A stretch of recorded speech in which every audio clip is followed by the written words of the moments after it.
வணக்கம் viewers, welcome to கருவேப்பிலை சமையல். இன்றைக்கி நம்ம எதை பற்றி தெரிஞ்சுக்க போகிறோன்னா விநாயகர் சதுர்த்தி. பாருங்கள், இன்றைக்கி விநாயகர் சதுர்த்தியை பற்றி நம்ம தெரிஞ்சுக்க போகிறோம்.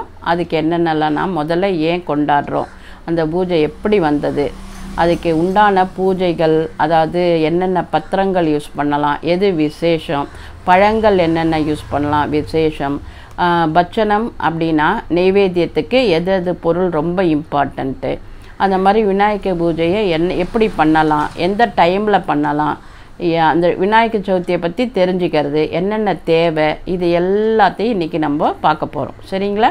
வாங்க, முதல்ல விநாயகர் சதுர்த்தியை எப்படி கொண்டாடுறது அப்படின்னு வந்ததுன்னா, மகாராஷ்டிர மன்னர்கள் தான் இதை முதல்ல ஆரம்பித்தாங்க.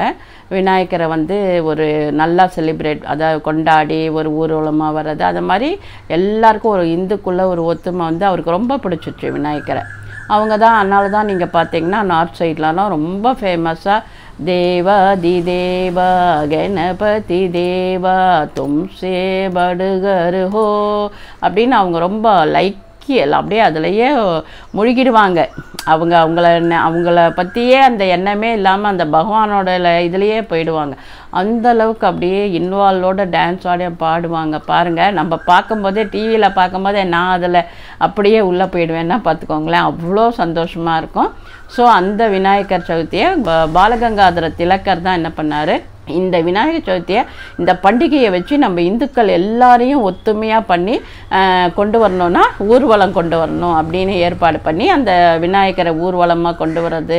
அப்படி பண்ணும்போது எல்லா இந்துக்களுக்கும் ஒரு ஒற்றுமை இருக்குதுன்னு அப்படி கொண்டு வந்தாங்க. ஸோ விநாயகரை பார்த்தீங்கன்னா எங்கே பார்த்தாலும் இருப்பார். அவருக்கு ஒரு கோவில் வேண்டாம், ஒரு கோபுரம் வேண்டாம், எதுவுமே வேண்டாம், சும்மா ஒரு மரத்தடியில் கூட உட்காந்துப்பார். அவ்வளோ, அதாவது எளிமையை உணர்த்துகிற கடவுள் விநாயகர். அவருக்கு நீ எது தான் வேணும் அதுதான் வேணும்னு இல்லை. சாதாரண ரோட்டில் இருக்கிற அருகம்புல், வாசலில் எதுக்குமே உதவாதுன்னு இருக்கிற எருக்கம்பூ, இப்படி தான் அவர் எடுத்துக்கிறாரு. அதனால் நமக்கு என்ன தேவையோ அதை நம்ம காசோ பணமோ தேவையே இல்லை. அப்படியே நம்ம எளிமையாக கிடைக்கிறத வச்சு பகவானை பிரார்த்தனை பண்ணலாம். ஆனால் அதுக்கு பலன் பார்த்தீங்கன்னா ரொம்ப பயங்கரம். நீங்கள் வேண்டின்னா நிச்சயமாக நடக்கும். உங்களை அப்படியே தூக்கி விட்டுருவார் விநாயகர். அவருக்கு நீ உனக்கு கோவில் கட்டு, அது கட்டு, அது மாதிரிலாம் கேட்குறதில்ல. காசை கொடுத்து பணத்தை கொடுத்து வாங்க அதெல்லாமும் கேட்குறதில்ல. எது ஈஸியாக பத்திரங்கள்னு பார்த்தீங்கன்னா, வாசலில் இந்த ரோட்டில் இருக்கிற அரளிப்பூவோட இலை, கொய்யா இலை, மாதுளம்பூ இலை, மல்லிப்பூ இலை, இந்த மாதிரி எல்லா பத்திரங்களும் 21 வகையான பத்திரங்களை அவர் ஏற்றுக்கிறார். அதனால் நீங்கள் அந்த மாதிரி பத்திரங்கள் இலைகளை கூட நீங்கள் அர்ச்சனையாக யூஸ் பண்ணி விநாயகரோட அருளை கண்டிப்பாக பெறலாம். அதனால் நமக்கு காசு இல்லை பணம் இல்லைன்னு நம்ம கவலையே பட வேணாம். ஒரு மஞ்சளை பிடிச்சி வச்சா பிள்ளையார், அவ்வளோதான். அந்த அளவுக்கு எளிமையை உணர்த்துகிற கடவுள் நம்ம பிள்ளையார்.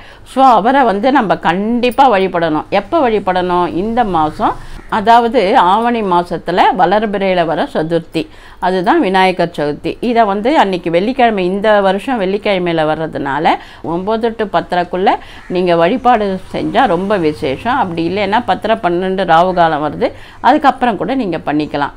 அதாவது நெய்வேத்தியம் அப்படின்னா மகா நெய்வேத்தியம் மெயினாக சாதமும் பருப்பும். அப்புறம் விநாயகருக்கு ஒன்றை மாத்திரம் அன்றைக்கி கண்டிப்பாக பண்ணணும். என்ன அப்படின்னா எள்ளுக்கு ஒரு பெரிய கதையே இருக்குது. அதாவது சனி பகவான் விநாயகரை வழிபடுறவங்களை பிடிக்க மாட்டார். அதாவது நவகிரகங்கள்லாம் விநாயகருக்கு கட்டுப்பட்டிருக்கு அப்படின்னு அர்த்தம். அதுலேயும் மெயினாக சனி பகவான் விநாயகரை இந்த எள்ளு வச்சு படைச்சோன்னா கண்டிப்பாக சதுர்த்தி அன்னைக்கு உங்களுக்கு சனினால் வர எந்த கெடுதலும், அதாவது 7.5 சனியா, ஜென்ம சனியா, அஷ்டம சனியா, எந்த சனியாக இருந்தாலும் உங்களை ஒன்றும் பண்ணாது. அது ஒரு பெரிய விசேஷம். அதனால் கண்டிப்பாக விநாயகர் சதுர்த்தி அன்னைக்கு எள்ளு பூரணம் வச்சு கொழுக்கட்டை, மோதகம், எள்ளுருண்டை இதெல்லாம் பண்ணுங்கள். மெயினாக அது ரொம்ப இம்பார்ட்டன். பருப்பு, அப்புறம் உளுத்தம்பருப்பு வச்சு நம்ம கொழுக்கட்டை பிடிப்போம். அதையே மோதகத்தில் வச்சும் பண்ணலாம்.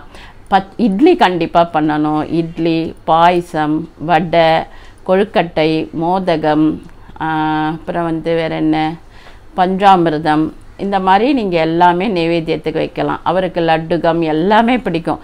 அவருக்கு பிடிச்சது எல்லாமே பண்ணலாம். உங்களால் உங்கள் சக்திக்கு என்ன பண்ண முடியுமோ அதை பண்ணுங்கள். அப்புறம் பஞ்சாமிர்தம், தேன், தயிர், பால், இதெல்லாம் நம்ம எடுத்து வச்சுக்கணும். ஒரு பூஜைனால இதெல்லாமே மஞ்சள் கலந்த அட்சதை, அதை மஞ்சள் கொஞ்சம், உத்ரணி என்ன மாதிரி உங்காத்தில் இருக்கோ அதை எடுத்து வச்சுக்கலாம். அப்புறமா வந்து உத்ரணி எடுத்து வச்சுட்டு அப்புறம் தூபக்கால், தீபக்கால், இந்த மாதிரி எல்லாமே மணி எல்லாமே எடுத்து வச்சுக்கோங்க. பூஜை ஆரம்பிக்கிறதுக்கு முன்னாடி தேவையான பொருள்கள் அத்தனையும் எடுத்து வச்சுட்டு உட்காந்து பூஜை பண்ணோன்னா நம்மளுக்கு பூஜையில் இடையூறே வராது. அது இல்லாமல் அன்றைக்கி என்ன சதுர்த்தி திதி, என்ன நட்சத்திரம், சித்திரை நட்சத்திரம், பிளவ வருஷம் என்ன, இதெல்லாம் நம்ம தெரிஞ்சு வச்சுட்டு பண்ணும்போது கரெக்டாக பண்ணலாம். நீங்கள் நார்மலாக வந்து விநாயகர் பூஜையை வந்து புருஷா தான் பூஜை பண்ணுவாள். அப்படி இல்லைன்னா அந்த ஆற்றுல விசேஷமாக என்னென்னா பிரம்மச்சாரி இருந்து பண்ணால் ரொம்ப விசேஷம்னு சொல்லுவாள். ஸோ அது வந்து எங்கள் அப்பா அடிக்கடி சொன்னதை நான் உங்கள் கூட பகிர்ந்துக்கிறேன். ஸோ விநாயகர் சதுர்த்தியில் வந்து நீங்கள் என்ன பண்ணணுன்னா 10 to 12 செலிப்ரேட் பண்ணுங்கள், கண்டிப்பாக பண்ணுங்கள். ஏன்னா விநாயகர் மாதிரி அருள் பாலிக்கிறவர் உலகத்தில் யாருமே கிடையாது. நீங்கள் கேட்டதெல்லாம் கொடுப்பார், உங்களை அப்படியே ஒசத்திடுவார், மேலே எனக்கு உச்சாணி கலையில் கொண்டு போய் வச்சுருவார். நீங்கள் சாதாரணமாக ப்ரேயர் பண்ணாலே போகிறோம், அதாவது வழிபட்டாலே போகிறோம். அதுவும் விநாயகர் சதுர்த்தியை சங்கடகர சதுர்த்தியில் வழிபடும்போது ரொம்ப சீக்கிரம் நம்மளோட சங்கடத்தை அத்தனையும் நிவர்த்தி பண்ணிடுவார். சங்கடகர சதுர்த்தின்றது தேய்பிரையில் வர சதுர்த்தி. அன்றைக்கி வந்து பண்ணும்போது என்ன மாதிரி கஷ்டம் கடன் அது இருந்தாலும் அதை நிவர்த்தி அதாவது தேஞ்சு போயிடும். அதனால அது ஸோ இந்த விநாயகர் சதுர்த்தியை நம்ம வந்து எல்லாரும் சந்தோஷமாக செலிப்ரேட் பண்ணணும். எள்ளு கண்டிப்பாக யூஸ் பண்ணிக்கோங்க. அருகம்புல் ரொம்ப இம்பார்ட்டண்ட்டு, அதை மறக்கக்கூடாது. பெரப்பம்பழம், வில்வப்பழம் இதெல்லாம் ரொம்ப இம்பார்ட்டண்ட்டு. அப்புறமா வந்து நீங்கள் என்னென்ன பழம்னா அங்கே செட்டாக கொடுத்துருவோம், அதை வாங்கி வச்சுக்கோங்க. அதே மாதிரி வந்து அருகம்புல்லும் எருக்கம் மாலையும் கம்பல்சரி.